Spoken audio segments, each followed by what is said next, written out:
don't be afraid of a 10-inch knife. It's a great knife. It's not going to attack you when you're cutting.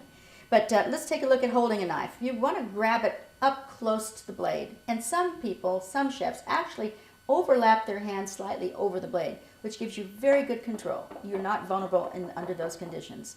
Let's just chop a little parsley together. You can use a little bit of stem from the parsley.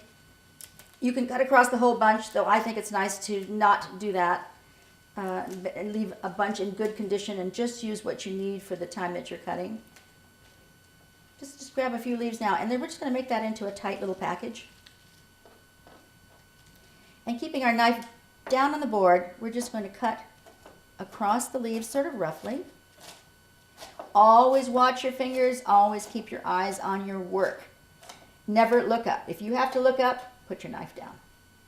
Now we can come back and get that more finely chopped by holding the top of the blade with my left hand and doing the chopping with most of the rear or bottom part of the knife. So most of your work is done here, from the middle to the base. If you're using your tip and your elbows up in the air, you're not using a knife properly.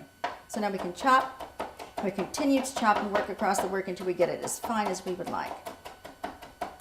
So now by doing it with a 10-inch blade like this, we've got a whole space that we're attacking all at once.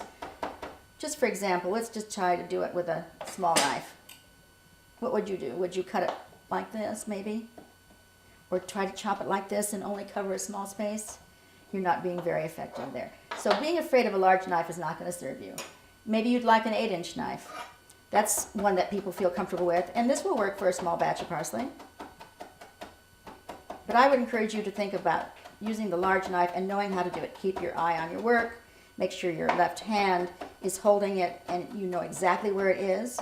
If you're going to be slicing an onion, for example, know where that thumb is at all times. Keep your hands curved.